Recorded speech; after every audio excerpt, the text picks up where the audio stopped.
Assalamualaikum warahmatullahi wabarakatuh.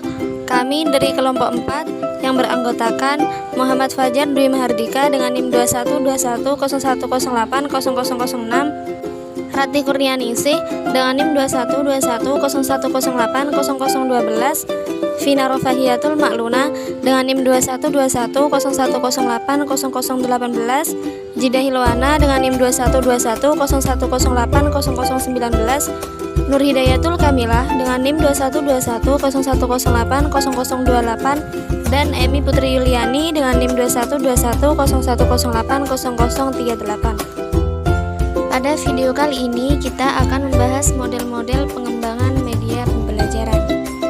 Yang pertama adalah model pengembangan media pembelajaran ADI.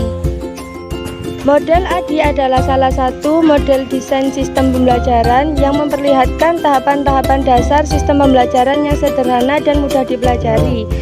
Model pembelajaran ADI merupakan singkatan dari Design, Development, Implementation, dan Evaluation.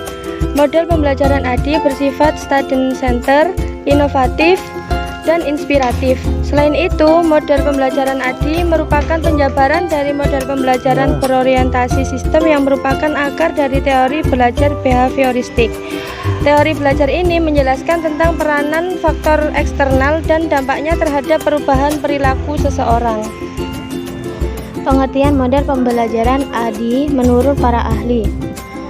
Yang pertama, menurut Ibrahim, model pembelajaran ADI adalah model desain pembelajaran yang berlandaskan pada pendekatan sistem yang efektif dan efisien serta prosesnya yang bersifat interaktif, yakni hasil evaluasi setiap fase dapat membawa pengembangan pembelajaran ke fase selanjutnya. Dan yang kedua, menurut Pribadi 2016, model pembelajaran ADI adalah model yang digunakan untuk mendesain dan mengembangkan program pembelajaran yang berisi analisis, desain, pengembangan, implementasi, dan evaluasi. Dan yang ketiga, menurut Angel Learning 2008, model pembelajaran ADI adalah model pembelajaran yang bersifat sistematis dengan kerangka kerja yang jelas menghasilkan produk yang efektif, kreatif, dan efisien, yang fungsinya menjadi pedoman dalam membangun perangkat dan infrastruktur program pelatihan yang efektif, dinamis, dan mendukung kinerjanya.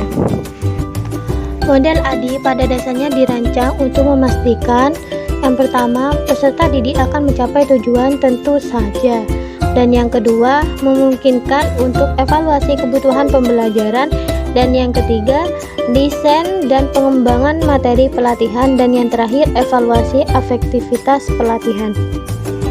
Komponen model pembelajaran ADI. Adapun model pembelajaran ADI terdiri dari 5 komponen utama, yaitu sebagai berikut.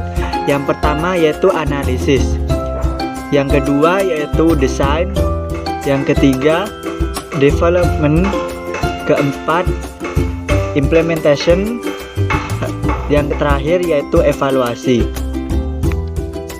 Yaitu analisis merupakan tahap pertama dari model pembelajaran ADI. Analisis merupakan kemampuan dalam menguraikan konsep dan menjelaskan keterkaitan komponen yang terdapat di dalamnya. Analisis juga diartikan sebagai sebuah proses mendefinisikan apa yang akan dipelajari oleh peserta didik.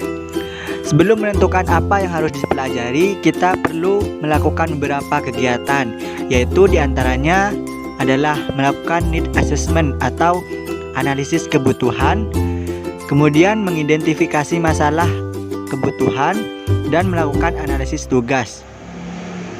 Analisis terdiri atas 2 tahap, yaitu analisis kinerja atau performance analysis dan analisis kebutuhan atau need analysis. Tahap pertama yaitu analisis kinerja. Analisis kinerja dilakukan untuk mengetahui dan mengklarifikasi apakah masalah kinerja perlu dilakukan. Solusi berupa penyelenggaraan program pembelajaran atau perbaikan manajemen. Tahap kedua yaitu analisis kebutuhan, merupakan langkah yang diperlukan untuk menentukan kemampuan-kemampuan atau kompetensi yang perlu dipelajari oleh siswa untuk meningkatkan kinerja atas prestasi belajar. Hal ini dapat dilakukan apabila program pembelajaran dianggap sebagai solusi dari masalah pembelajaran yang sedang dihadapi. Apabila kecakapan analisis telah berkembang pada seseorang, maka ia akan dapat mengaplikasikannya pada situasi baru secara kreatif. Untuk membuat item tes kecakapan analisis perlu mengenal berbagai percakapan yang termasuk klasifikasi analisis. Di antaranya yaitu yang pertama, dapat mengklasifikasikan kata-kata, frase-frase atau pertanyaan-pertanyaan dengan menggunakan kriteria analitik tertentu. Yang kedua, dapat meramalkan sifat-sifat khusus tertentu yang tidak disebutkan secara jelas. Ketiga, dapat meramalkan kualitas, asumsi atau kondisi yang implisit atau yang perlu ada berdasarkan kriteria dan hubungan materinya. Dan keempat, dapat mengetengahkan pola, tata atau pengaturan materi dengan menggunakan kriteria seperti relevansi, sebab akibat, dan peruntutan. Yang kelima, mengenal organisasi, prinsip-prinsip organisasi, dan pola-pola materi yang dihadapinya. Yang terakhir yaitu keenam, dapat meramalkan sudut pandangan, kerangka acuan, dan tujuan materi yang dihadapinya. Yang kedua yaitu desain atau perancangan. Desain merupakan langkah kedua dari model pembelajaran ADI. Desain merupakan proses sistematik yang dimulai dari menetapkan tujuan belajar, merancang kegiatan belajar mengajar, merancang perangkat pembelajaran, merancang materi pembelajaran, dan alat evaluasi hasil belajar. Upaya untuk mendesain proses pembelajaran agar menjadi sebuah kegiatan efektif dan menarik disebut dengan istilah desain sistem pembelajaran atau instruksional system design. Tahap membuat rancangan yang dimulai dengan merumuskan tujuan pembelajaran yang SMART, yaitu spesifik, measurable, applicable, realistic, dan times. Langkah selanjutnya yaitu menyusun tes yang didasarkan pada tujuan pembelajaran yang telah dirumuskan. Kemudian menentukan strategi pembelajaran yang sesuai untuk mencapai tujuan. Dalam tahap ini ada banyak pilihan kombinasi metode dan media yang dapat dipilih. Peneliti harus mampu menentukan yang saling sesuai dengan kebutuhannya. Pada langkah ini diperlukan adanya klasifikasi program pembelajaran yang didesain sehingga program tersebut dapat mencapai tujuan pembelajaran seperti yang diharapkan.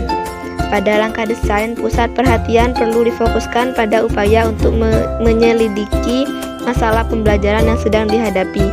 Hal ini merupakan inti dari langkah analisis pembelajaran yang berhasil diidentifikasi melalui langkah analisis kebutuhan. Langkah penting dalam desain adalah menentukan pengalaman belajar atau learning experience yang perlu dimiliki oleh siswa selama mengikuti aktivitas belajar. Langkah penting yang perlu diperlukan dalam desain adalah menentukan pengalaman belajar atau learning experience yang dimiliki oleh siswa selama mengikuti aktivitas pembelajaran. Langkah desain harus mampu menjawab pertanyaan apakah program pembelajaran yang didesain dapat digunakan untuk mengatasi kesenjangan perform yang terjadi pada diri siswa. Kesenjangan kemampuan yang dimaksud dalam hal ini adalah perbedaan yang diamati antara kemampuan yang dimiliki dengan kemampuan yang seharusnya dimiliki oleh siswa. Dengan kata lain, kesenjangan menggambarkan perbedaan antara kemampuan yang dimiliki dengan kemampuan yang ideal. Yang ketiga yaitu development atau pengembangan. Pengembangan merupakan langkah ketiga dalam mengimplementasikan model pembelajaran ADI. Pengembangan adalah proses mewujudkan rancangan menjadi nyata. Lingkungan belajar yang mendukung proses pembelajaran harus disiapkan dalam tahap ini. Satu langkah penting dalam tahap pengembangan adalah uji coba sebelum diterapkan atau implementasi. Tahap uji coba merupakan bagian dari salah satu langkah ADI, yaitu evaluasi. Lebih tepatnya, evaluasi formatif karena hasil digunakan untuk memperbaiki sistem pembelajaran yang sedang dikembangkan. Langkah pengembangan meliputi kegiatan membuat, memberi, dan memodifikasi bahan ajar atau learning materials untuk mencapai tujuan pembelajaran yang telah ditentukan. Pengadaan bahan ajar perlu disesuaikan dengan tujuan pembelajaran spesifik atau learning outcomes yang telah dirumuskan oleh desainer atau perancang program pembelajaran dalam langkah desain. Langkah pengembangan dengan kata lain mencakup kegiatan memilih dan menentukan metode, media, serta strategi pembelajaran yang sesuai untuk digunakan dalam menyampaikan materi atau substansi program pembelajaran. Pengembangan adalah proses mewujudkan blueprint alias desain tadi menjadi kenyataan. Artinya, jika dalam desain diperlukan suatu software berupa multimedia pembelajaran, maka multimedia tersebut harus dikembangkan, atau diperlukan modul cetak, maka modul tersebut perlu dikembangkan. Begitu pula halnya dengan lingkungan belajar lain yang akan mendukung proses pembelajaran. Semua harus disiapkan dalam tahap ini. Langkah pengembangan meliputi kegiatan membuat, membeli, memodifikasi bahan ajar learning materials untuk mencapai tujuan pembelajaran yang telah ditentukan. Langkah pengembangan mencakup kegiatan memilih dan menentukan metode, media, serta strategi pembelajaran yang sesuai untuk digunakan dalam menyampaikan materi atau substansi program pembelajaran. Ada dua tujuan penting yang perlu dicapai dalam melakukan langkah pengembangan, yaitu yang pertama, memproduksi, membeli, atau merevisi bahan ajar yang akan digunakan untuk mencapai tujuan pembelajaran yang telah dirumuskan sebelumnya. Yang kedua, yakni memilih media atau kombinasi media terbaik yang akan digunakan untuk mencapai tujuan pembelajaran. Yang keempat, yakni implementation atau pelaksanaan. Implementation atau penyampaian materi merupakan langkah keempat dari model pembelajaran ADDIE. Implementasi merupakan langkah nyata untuk menerapkan sistem pembelajaran yang dibuat. Pada tahap ini, semua yang telah dikembangkan dipersiapkan sesuai dengan peran atau fungsinya agar bisa diimplementasikan. Misalnya, jika diperlukan penataan lingkungan, maka lingkungan harus ditata sedemikian rupa. Langkah implementasi sering diasosiasikan dengan penyelenggaraan program pembelajaran itu sendiri. Langkah ini memang mempunyai makna adanya penyampaian materi pembelajaran dari guru atau instruktur kepada siswa. Jadi, pada tahap ini merupakan realisasi dari langkah pengembangan atau dalam kata lain, ada proses penyampaian materi dan informasi. Pendidik membimbing peserta didik untuk memperoleh pengetahuan sehingga tujuan pembelajaran dapat tercapai. Pendesain juga harus memperhatikan model dan strategi pembelajaran apa yang efektif untuk digunakan dalam penyampaian materi, karena akan mempengaruhi pencapaian tujuan pembelajaran. Tujuan utama dari tahap implementasi yang merupakan langkah realisasi desain dan pengembangan adalah sebagai berikut. Yang pertama, yakni membimbing siswa untuk mencapai tujuan pembelajaran atau kompetensi. Yang kedua, menjamin terjadinya pemecahan masalah atau solusi untuk mengatasi kesenjangan hasil belajar yang dihadapi oleh siswa. Dan yang ketiga, yakni memastikan bahwa pada akhir program pembelajaran siswa perlu memiliki kompetensi pengetahuan, keterampilan, dan sikap yang diperlukan. Yang terakhir atau yang kelima dari model desain pembelajaran ADDIE adalah evaluasi. Evaluasi adalah proses untuk melihat hasil dari sistem pembelajaran yang sedang dibangun. Evaluasi ini merupakan proses yang dilakukan untuk memberikan nilai terhadap program pembelajaran. Penilaian terhadap kompetensi, pengetahuan, keterampilan, sikap peserta didik setelah memperoleh program pembelajaran tersebut. Evaluasi dilakukan dalam dua bentuk, yaitu evaluasi formatif dan sumatif.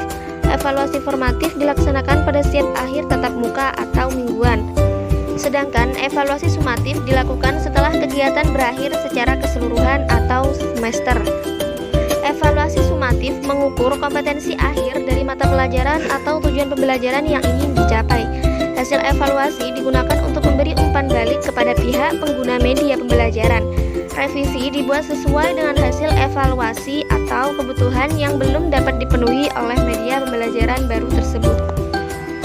Tujuan utama dari tahap implementasi yang merupakan langkah realisasi desain dan pengembangan adalah sebagai berikut.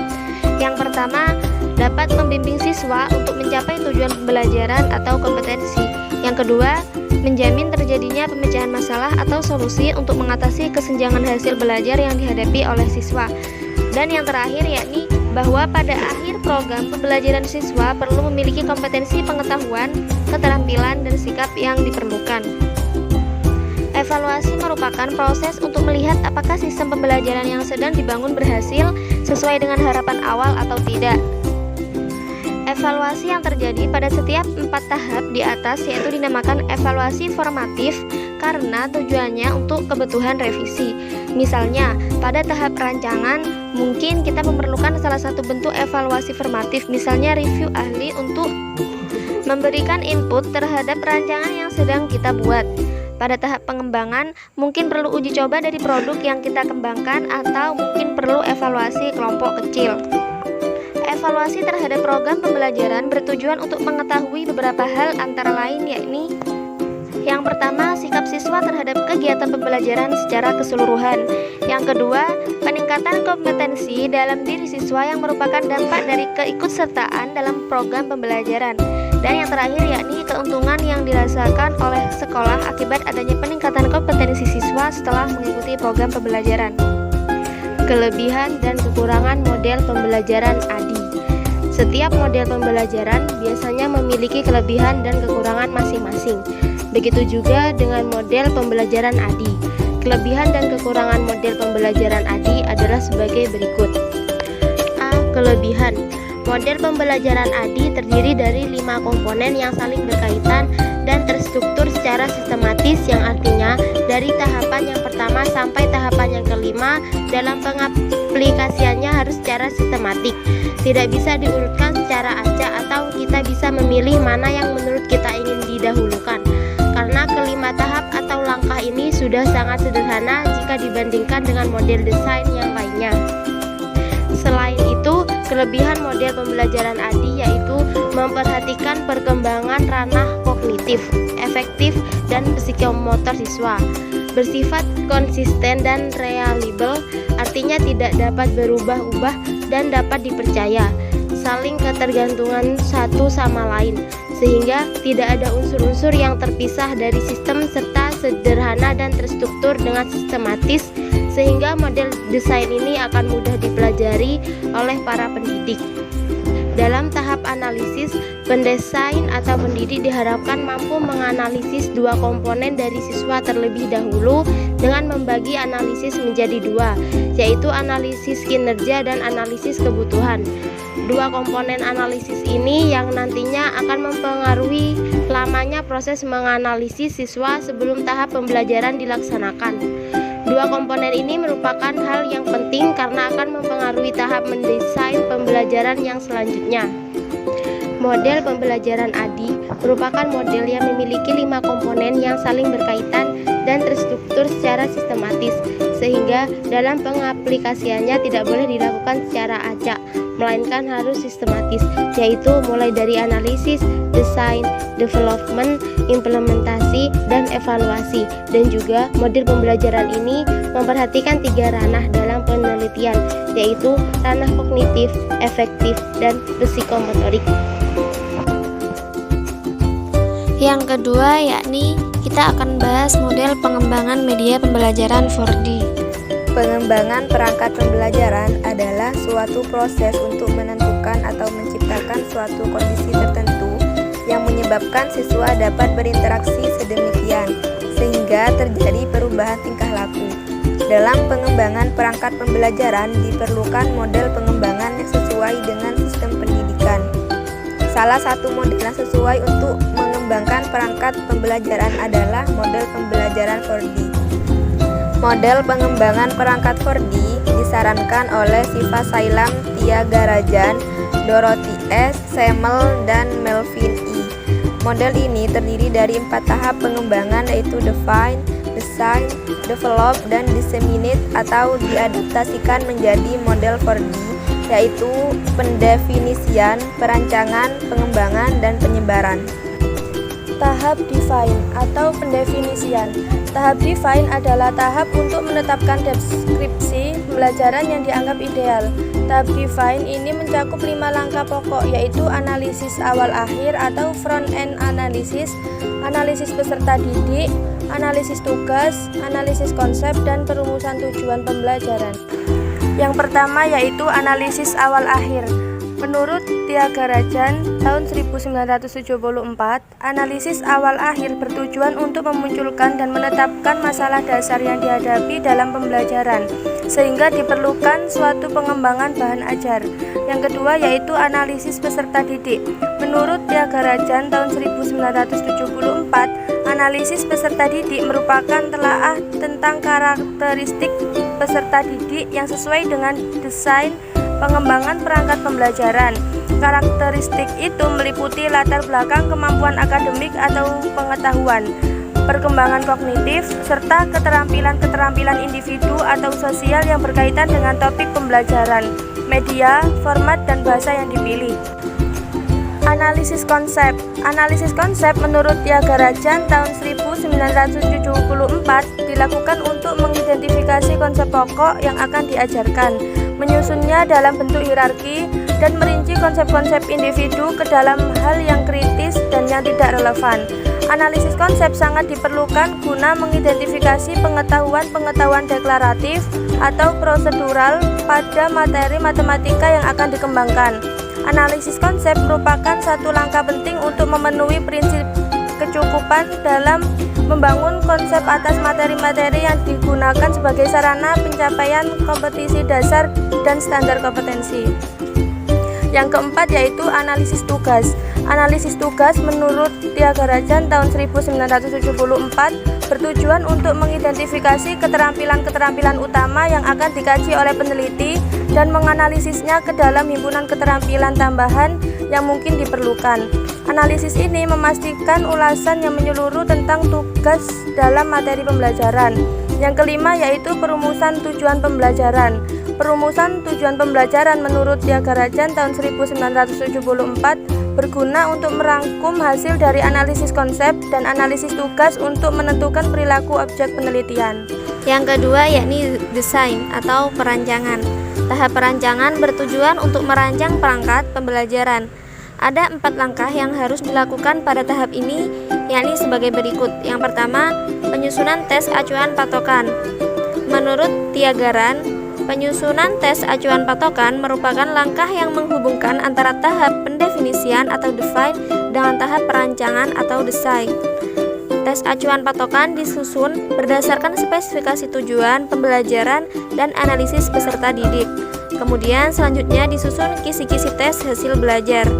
Tes yang dikembangkan disesuaikan dengan jenjang kemampuan kognitif. Penskoran hasil tesnya menggunakan panduan evaluasi yang memuat kunci dan pedoman penskoran setiap butir soal. Yang kedua yakni pemilihan media. Pemilihan media dilakukan untuk mengidentifikasi media pembelajaran yang relevan dengan karakteristik materi.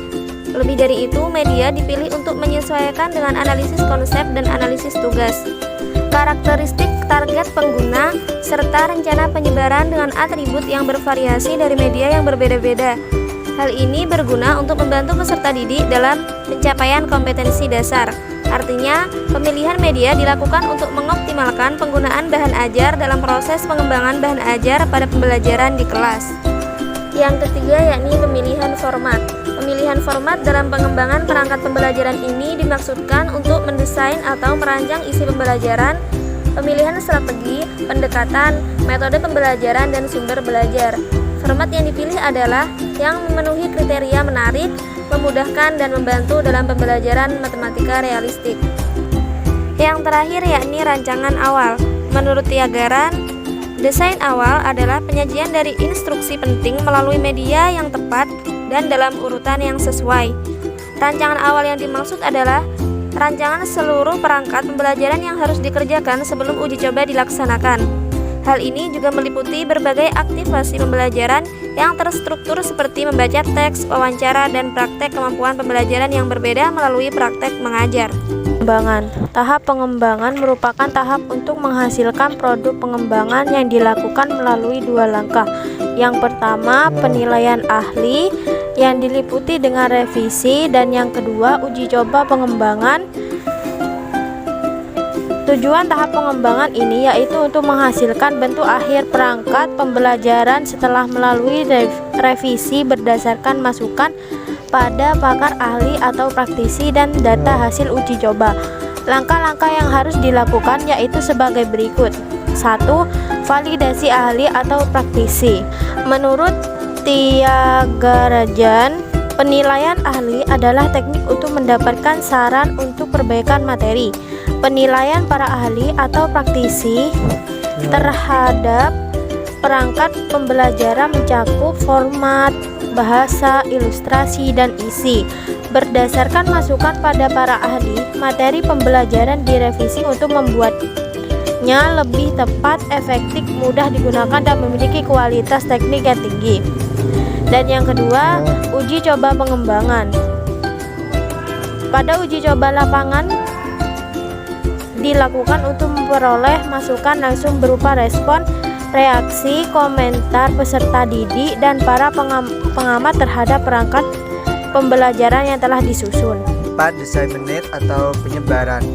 Proses diseminasi merupakan suatu tahap akhir pengembangan. Tahap diseminasi dilakukan untuk mempromosikan produk pengembangan agar bisa diterima pengguna, baik individu, suatu kelompok, atau sistem.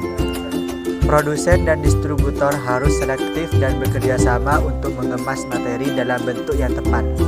Bentuk diseminasi ini bertujuan untuk mendapatkan masukan, koreksi, sasaran, penilaian, dan untuk menyempurnakan produk akhir pengembangan agar siap diadopsi oleh para pengguna produk.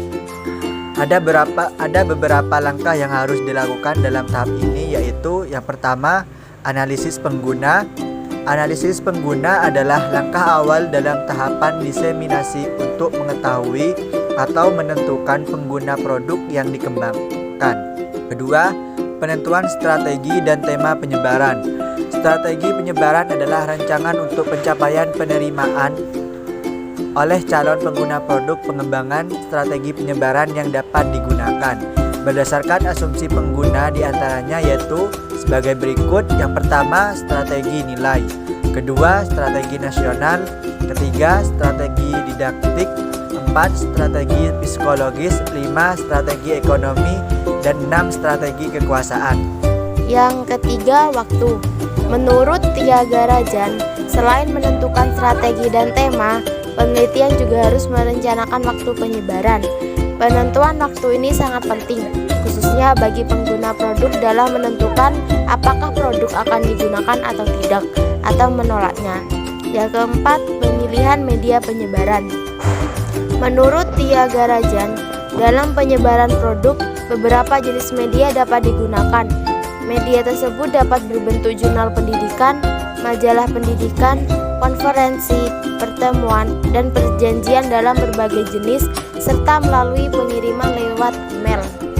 Untuk kepentingan diseminasi ini, Tyagarajan menetapkan kriteria keefektifan diseminasi, yaitu A. Kejelasan.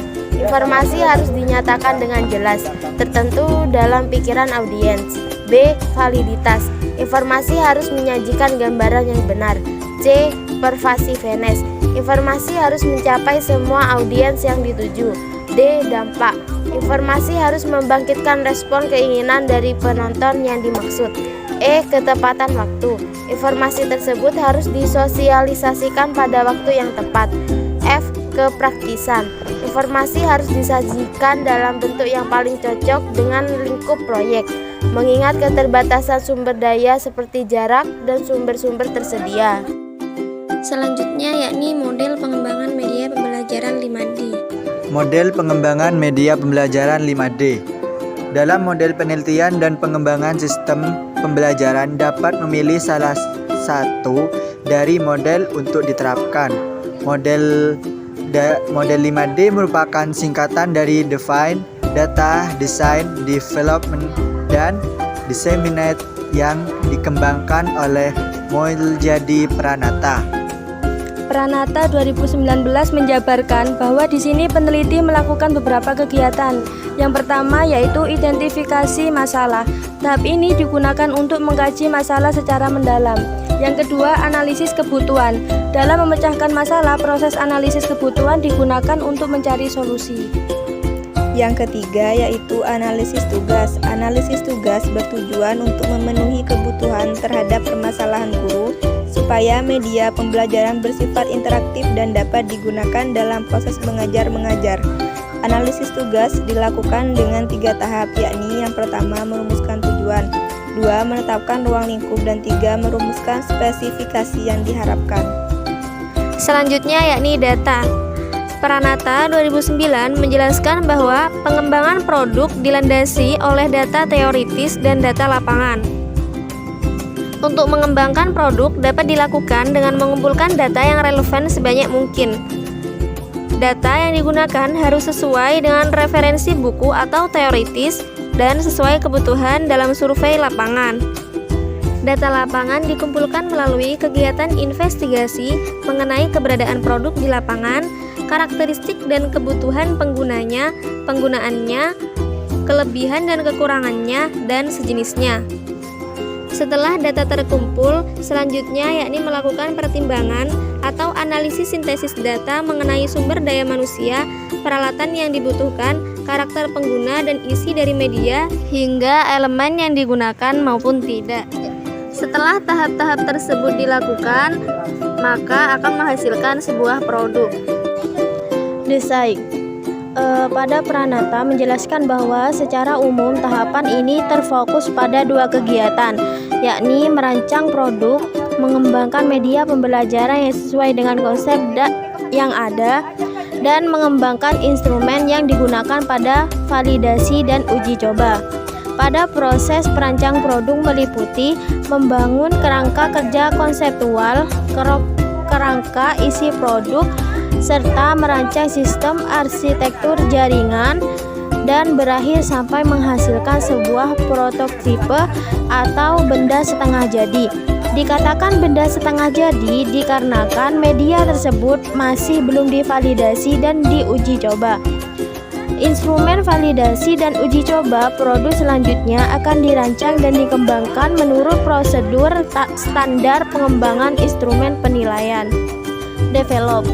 Pada tahap ini dilakukan untuk mengembangkan produk prototipe yang dihasilkan dari proses desain. Uji coba prototipe dari produk yang merupakan bagian yang penting dalam suatu penelitian pengembangan. Dikarenakan bertujuan untuk mengetahui produk tersebut layak atau tidaknya digunakan dan sejauh mana produk tersebut mencapai tujuan atau sasaran. Proses yang dilakukan pada tahap ini yaitu meliputi validasi, revisi, dan uji coba, sehingga menghasilkan produk yang layak untuk digunakan. Desain minute. Pranata 2009 pada tahap ini menjelaskan prosedur yang harus dilakukan oleh panitia, ialah finalisasi dan penyebaran pada produk yang sudah dikembangkan, baik berupa laporan ataupun artikel. Penyebaran tulisan ilmiah hasil kegiatan pengembangan produk dapat berupa seminar, penerbitan buku, atau jurnal ilmiah.